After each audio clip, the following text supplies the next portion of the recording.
My wife faked a terminal illness to cheat with our neighbor for 2 years, but when her funeral turned into a proposal gone wrong, the truth exploded in the most insane way imaginable. Hey everyone, welcome back to the channel. If you've ever wondered how far someone would go to hide an affair, this story is going to blow your mind. It's inspired by those real-life nightmares you read about online, the double lives, the elaborate lies that crumble in the most chaotic ways. This happened to a guy named Chris, 36, who shared it anonymously because the betrayal still stings. Every detail could absolutely play out in real life. Fake illnesses, secret rendezvous, and a twist that turns deception into disaster. Buckle up. This one's a roller coaster of heartbreak and absurdity. My name is Chris. Sarah and I had been married for 8 years, high school sweethearts who built a quiet life in a suburban neighborhood outside Seattle. She was a graphic designer working from home. I was a software engineer with long hours but good pay. We had a cozy house, a golden retriever named Max, and plans for kids someday. Sarah was the light of my world, funny, creative, always planning surprise date nights. Until 2 years ago, when everything changed. It started with the headaches. Sarah complained of migraines that wouldn't quit. Doctors ran tests, MRIs, blood work. Then came the diagnosis: stage 4 brain cancer. Inoperable. 6 months to live, maybe a year with treatment. I was devastated. Quit my job to care for her full time. We did chemo, radiation, she lost her hair, her energy. Friends rallied with meal trains, our families flew in. Sarah's mom moved into the guest room. I slept on the couch, holding her hand through the nights. But something felt off. Sarah's bad days coincided with my errands or visits to my parents. She'd insist on alone time to rest, locking herself in the bedroom. Her phone was always on silent, passcode changed for privacy. I chalked it up to the illness. Who was I to question a dying woman? Then the bills piled up. Experimental treatments not covered by insurance. Holistic retreats she needed for peace. I drained our savings, took out loans. Sarah promised it'd be worth it.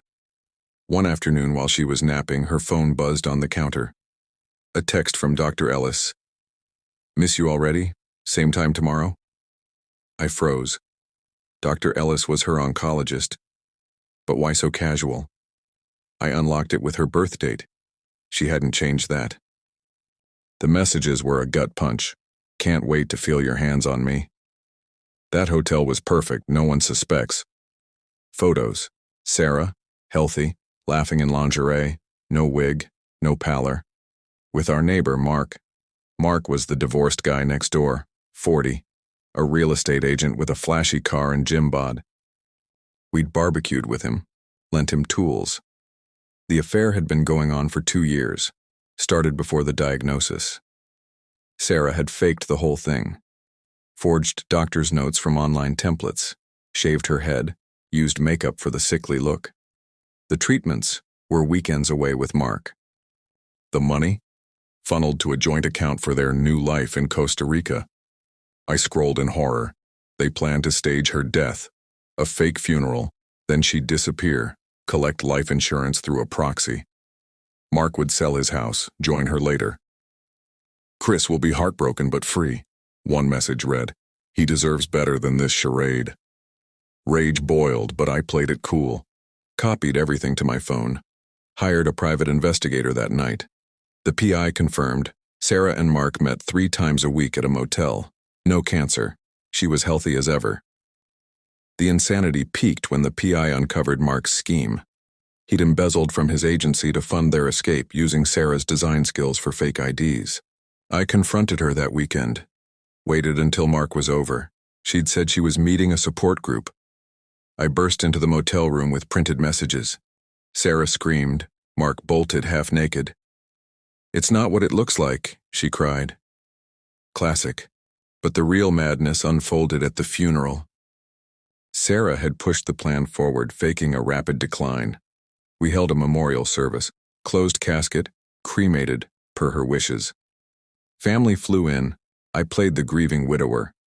Unbeknownst to her, I'd tipped off the police about the fraud. As the eulogies wrapped, the doors flew open. Cops stormed in, arresting Mark mid-proposal. He'd hidden in the crowd, planning to console me later, but couldn't resist slipping her a ring during the viewing.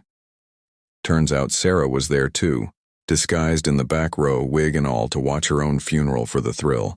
The PI had spotted her. Chaos erupted. Aunts fainting, Dad yelling, Mom sobbing. Mark resisted, knocking over the casket stand.